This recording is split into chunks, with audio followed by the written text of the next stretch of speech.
You to breathe in times like these. That's what your heart is for.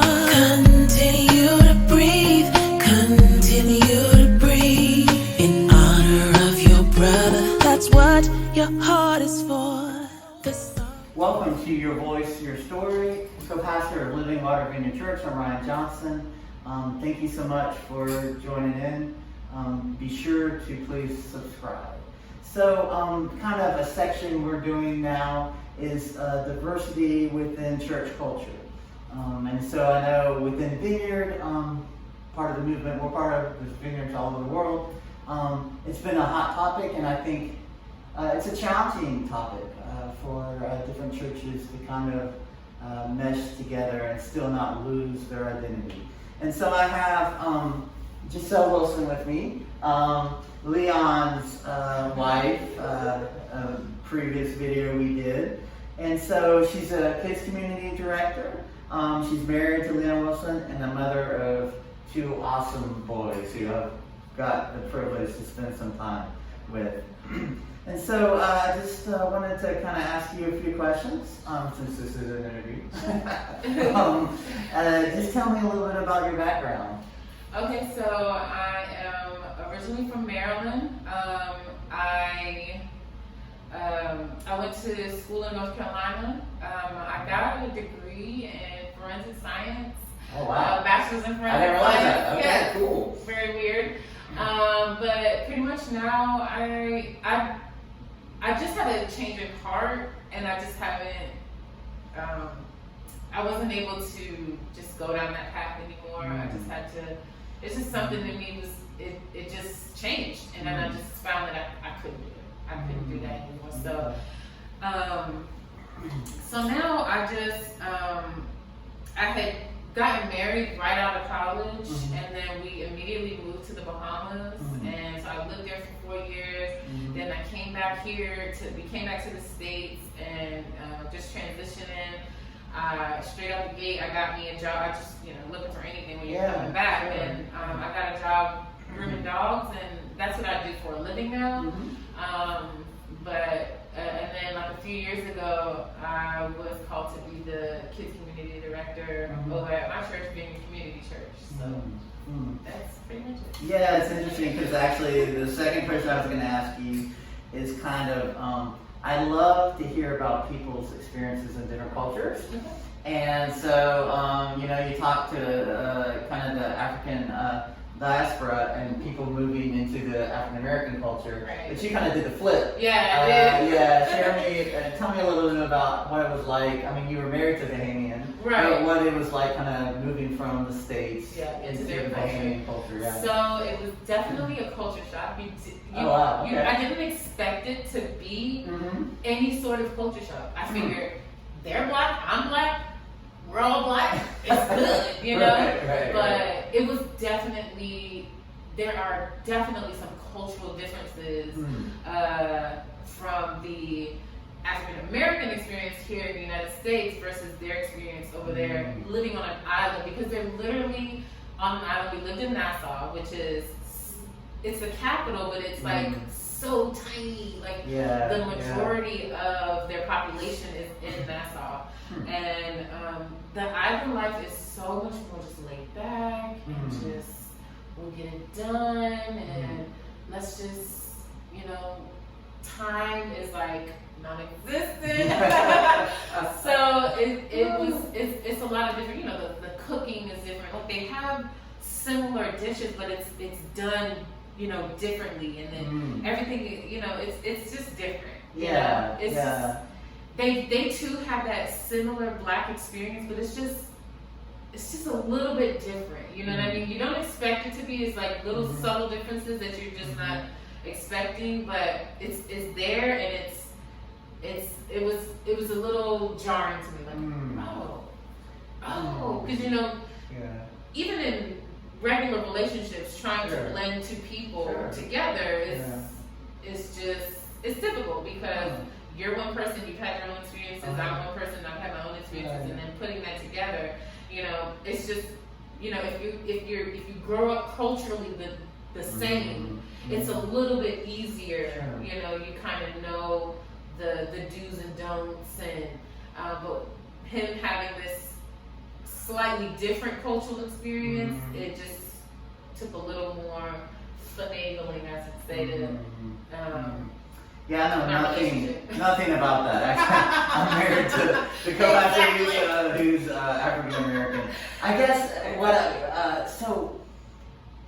I love to hear people's expectations. So, did you maybe before? Was it a surprise to you, the difference when you went? Did you just think it wouldn't be a big deal, or what? So, part of me did. Okay. So I'm ashamed to admit this, but I had like these preconceived notions about what life is like in the Bahamas. Okay. Coconut bras and grass skirts. right. Everyone living in little straw houses. It's terrible. It's really, really bad. Hey, we all got our narrative, right? But going over there and just seeing that it's, you know, they live in concrete houses, kind of like Florida, you know, because of the hurricane. They have different building codes, so it's very much Americanized over there too. So they have a lot of American culture, but it's also that island, you know, the music, the different music they have is very along the lines of like they call it rape and scrape, but it's along the lines of like soca and reggae, and it's along that line. You know, it's very much their own style, but it gives you that, you know, that kind of island vibe feel, you know. And then like I mentioned before, the cooking, the dishes that they have, you know, it's like we have similar sounding, and I grew up Panamanian because I'm Hispanic, because I'm black, but my parents are from Panama, and so I grew up with a lot of Latin influences in my life, and so seeing some of those, a little bit of that Latin influence in the Bahamian culture was just like, oh, okay, you know, because they have this dish called sauce. We have a sauce in Latin culture, and their sauce in their Caribbean culture is different. It's completely different, you know. And just, you know, seeing that, it's the same, but it's the same name, but it's a different dish. You know what I mean? And then like the church culture is a lot different too, because. Sorry to interrupt. Compared to like African American culture, the church, right? It's similar, right? But it's also very different because they're Caribbean, you know. So they have a lot of that Caribbean influence in the music that they play and the, you know, the things that they do, you know. So in African American churches, we're, you know, very, very well known for being more Pentecostal than anything, and so they have they're also very Pentecostal over there, but it's like, you know, instead of just doing the regular shout music, they have like a more like an island, you know. You know, it's like, I don't know, I'm terrible at like making the sounds, but like it just gives you a more like I said, along that soca, Rick and Scrape, island music kind of vibe. So they have that totally incorporated in there because that's the life over there. It's just really great. And then you know, I guess black people over here are perceived as being like, you know, loud and energetic and you know, big, and over there it's the same but it's with an accent, so it's kind of like weird. It's like is it over there, is it less derogatory and almost like, oh, this is who you are? So it is less derogatory in a way, like they don't the words that we deem as derogatory over here is not the same over there. For example, the N-word. We over here, it's like taboo. Like even in the black community, we're very divided on whether it's accepted or not accepted. Over there, it's like, well, whatever, you know, it's no big deal, you know.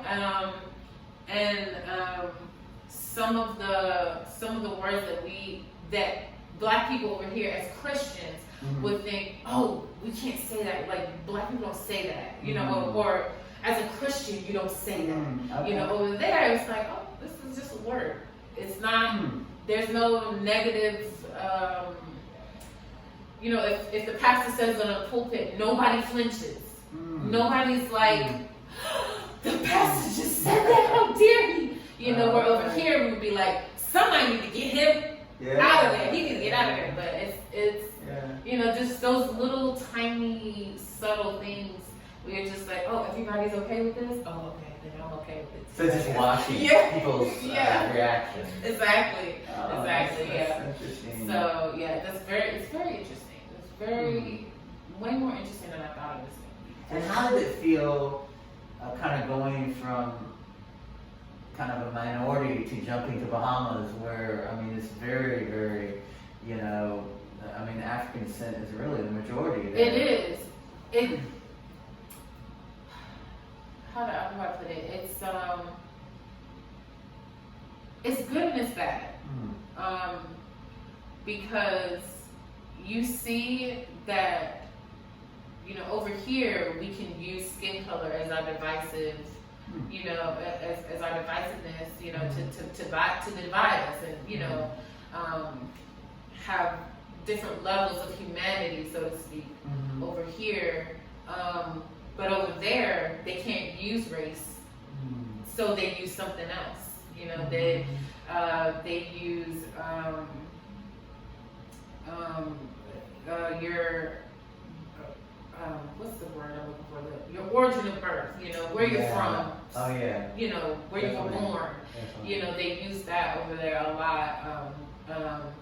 I used to joke all the time that like Haitians over there, like Mexicans over here. You know, like how we, or Latinos, I should say. I mean, not just Mexicans, but Latinos over here are viewed as like, oh, the bottom of the barrel workforce. You know what I mean? And over there, it's the same thing. They're always talking about immigration and deportation, but it's more geared towards Haitians and Jamaicans, because everybody looks the same over there. Everybody has the same, you know. And even with that, there's like this distinction that you can make between bone structure and like, you know, all of the little subtle differences. And someone who was of Haitian descent, rather than Bahamian or Jamaican descent, you know what I mean? They have a more defined bone structure, you know, just even using those things. It's just amazing that while here in America we're like, you know, we're using race as to divide us. You know, division is is everywhere in the world. You know, it may not be based on race, but it's probably based on something else. If everybody looks alike, I'm sure if you go to somewhere like Russia, they're dividing themselves, you know, based on some other thing. You know what I mean? So it's just. It was good just knowing. It felt good knowing that. Oh man, I could look to I could look to the teachers, the politicians, the leaders of our country, and see someone who looks like me, you know. But then just knowing that, you know, we're casting this brother out over here because he was born Haitian, you know. We're not. We're talking about, you know, send him back, get him out of here, you know, send him back to Haiti, you know, and which, come on now, if Haiti's. It's a messed up place. Like, who wouldn't want to get out of a messed up place? You know what I mean? Instead of like welcoming them and saying, "Hey, brother, how can we help you? How can we lift you up? How can we get your family, you know, on some stable ground? You know, we know things are pretty rough over there. How can we help?" It's just like, get them out of here. They're causing too much problems, and it's just like it's the same kind of song, you know? Yeah, I think division is a spiritual thing. It is. And Absolutely. so you can't disregard it. I mean, you see in Africa, the tribes, the division between the tribes. Exactly. Something that my wife mentioned growing up in Miami that was interesting, I wanted to kind of ask you. We've definitely gone in a different direction than that question, so sorry to spring these on you. But Do you feel when people found out that you're an African American, do you feel like that? Like, where did they kind of view you in that ranking? If that makes sense. Yeah. Like did they view you as, hey, you're kind of, where did they kind of view you? Over there? Yeah, in Bahamas. Yeah. In the Bahamas, so I don't think it got me anywhere. I didn't think, personally, I didn't see any benefit from it, but like my in-laws would say all the time, oh, just because you're an American, just being American, period, was like this great thing, you know what I mean? Oh, you're an American? Oh, that's wonderful. Oh, we love Americans, you know what I mean? But I never personally felt like I had benefited from my American status somehow over there, you know? Unless it was something that I got because I was American, like that would have been harder for anybody else to get. Like, for example, my status as a what do you call it? Like, because I was married to Bahamian, like I got status like to get a job, like a work permit, almost like a permanent resident over there. Like, I guess they were saying, oh, you got that much faster because you were an American, you know what I mean? Which I haven't had much experience with other people going through that process, so I didn't really know. I couldn't really like gauge whether that was true or not. So I kind of just took their word for it. And then what I will say though was when I started looking for a job, we lived over there for 4 years. And I was not able, I worked for maybe 2 months out of that entire 4 years. Part of it was, for the fact that I had to get some sort of status over there, my permanent residency, so to speak. And then part of it was just nobody wanted to hire me. I guess they were going through this time politically. There was an election, and so everybody was like not hiring foreigners. Not trying to be the one to hire any foreigners because everybody's talking about we need jobs for Bahamians, taking away jobs. The foreigners are coming and taking away jobs from the Bahamians. So it was really difficult for me during that time for me to get a job. I mean, I'm talking about little stuff like being a cashier and this one guy gave me a shot. Like I was just like, he had like a linen company and I was just like washing linens. Because he rented out linens for like parties and stuff, and tablecloths and stuff like that, ironing them and just maintaining them and pulling stock for parties and stuff. But that didn't even work out well because he was just like, he was very controlling, very domineering. So and then it kind of clashed with my husband's like, I don't want to know what I'm telling you what to do. And I'm just like, he's like, you're not working here anymore. So it was just weird. And that's interesting, you were there at that time. And so I think once again as Americans, we, even if you're really for immigration, you assume that other countries sometimes don't have those challenges. Yeah, they do. Absolutely. That's really interesting. I guess since we're talking a little bit about your experience in Bahamas and being married to a Bahamian, when y'all came back to the States and you have 2 kids, and just, it's great that you lived there because you got a taste of that culture. Definitely. How are y'all kind of fusing, because they're so young, the 2 cultures together, and just some of those things, being sure that they don't lose some of their heritage? So, one thing we do is, my husband's an excellent cook, thank God, because he does a lot of Bahamian dishes. Like he puts, and so they have their own favorite. Like I love the sauce, so I love the conch salad, pumpkin rice. Conch salad is is there. I love conch salad. Conch dishes, period, are huge in the Bahamas. So. The music, we listen, he's a musician, so of course the music is going to be ingrained in them. So we listen to a lot of the music, and then also we have my in-laws come and stay with us for at least a couple months every year. I've met them. Yeah. And their fish, what was it? Fish and grits. Oh yes. Awesome. Oh my goodness. So my mother-in-law is a caterer. She caters over there in the Bahamas, and so she's an amazing chef. Which I think that's why Leon is so good. 'Cause he learned a lot from his mom. But he has his own style to it and everything too. But his mom is just amazing. And then his dad, and they both have that really strong, deep Bahamian accent, you know? And so when they come, they literally just bring it with them. They bring all of that culture and all of that island life with them. And so it's infused in my children. They literally come every year, like mostly during the holidays. They like it over here.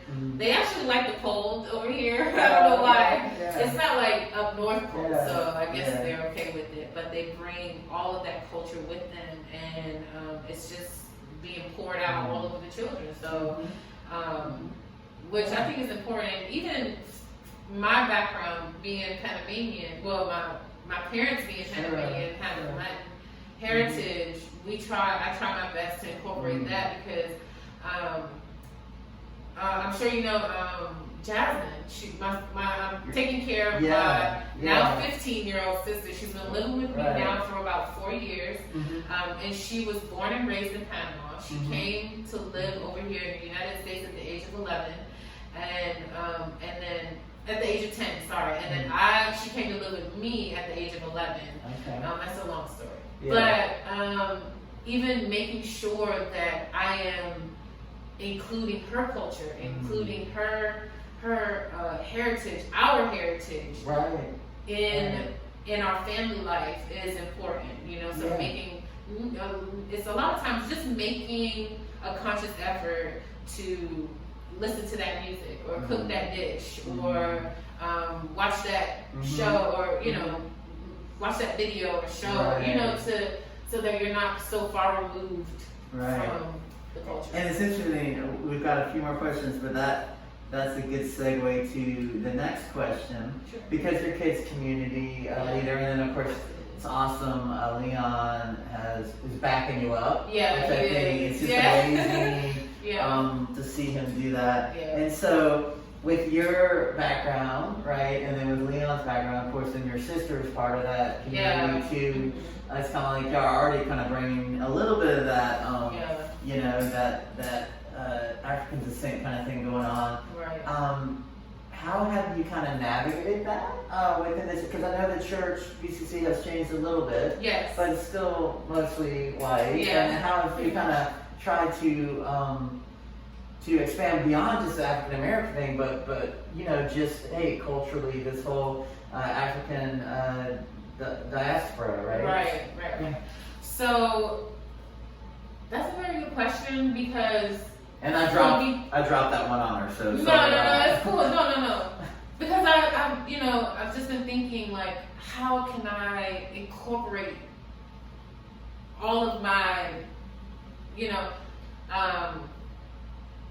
all of me. Yeah. Because I'm full of other stuff than just being black. You know what I mean? Definitely. And how do I just make sure I'm being me in this setting? You know what I mean? Because sometimes you feel compelled. I know for me personally, I always feel compelled to adapt, to kind of chameleon myself into whatever situation that I'm in. But I feel like, especially right now, I feel like it's very important that I'm just me, and I'm just wholeheartedly me, and that's literally all I try to do, Ryan. Because even the kids that I have, my kids and the pastor's kids, my pastor Brad, he has two.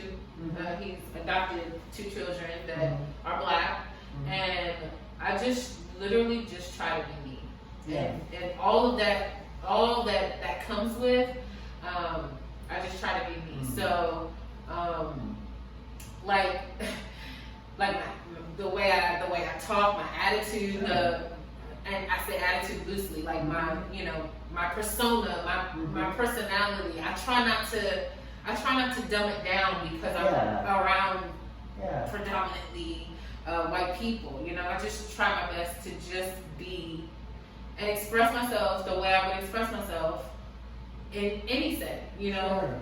black, white, Important. green, purple, Yeah. orange. You know, Yeah. and then as far as the teaching with the children, and as far as the teaching, it's biblical, right? Yeah, right. But also trying to incorporate, you know, making sure that not everything that everyone's looking at is like whitewashed. So that is also that's also something that I'm working on, because I feel like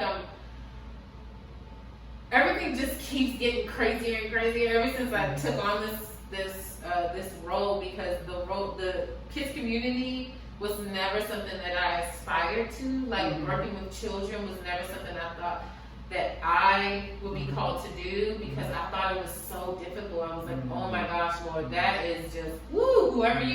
Whenever you call somebody to work with kids, Lord, they are appointed and anointed. You know what I mean? God bless you. Yes, God bless you. You have the tools. God has equipped you, and I'm just like, how did I get here? Because I don't feel equipped, or I don't feel like I have the right, whatever it is, you know what I mean, that you need to work with children. And I feel like it takes a special, specific kind of person, and the fact that God has put me in this position, and I keep asking him, like, are you sure? Are you sure you're sure?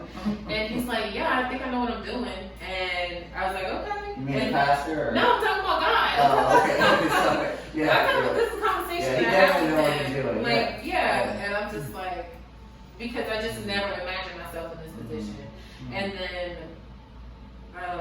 just trying to make sure that I'm genuine in everything that I do, because kids can smell a rat. You know, they can sniff you out quicker than. And they'll work that angle, right? Yes. Oh my Your goodness. weakness. Yeah. Oh yeah. They'll find that weak spot, and then they'll grind it till it's dust. You know. So I just trying to be 100% genuine, especially with kids nowadays. I feel like kids nowadays, they are not having it. They're not having any fluff. They're not having any. And even I work with majority elementary school children, you know what I mean? And like, even at that age, even that young, they are not having the BS. Yeah. They're not having it. They're not, they don't want you up there talking about, oh, you know, Jesus loves the little children, all the little children of the world. Let's hold hands and be, because they are living in this world right now, and they know that it's some crazy things happening. You know what I mean? We can't shelter our kids, and they want to talk about it. They want to have discussions, and every time I try to come with them with some easy peasy, you know, topic, they bring the hard questions. You know what I mean? And that's, you know, we're about out of time, but that's really something that I feel like a lot of people are not addressing, diversity within like kids community. Because my experience is, if kids have experiences multiculturally in a huge way, then that builds those foundations. If they don't later on, it's like learning a language. It is. You know? It's definitely, Well, you know, thank you so much for spending time here and answering the questions I threw at you. I didn't tell you I was going to ask. No worries. So thanks again, Gisel. So this is Ryan Johnson, co-pastor of Living Water Vineyard Church. This is Your Voice, Your Story. And then this series is called The African Diaspora. Be sure to like and subscribe our YouTube page, so you can get more and more of what we're doing. God bless.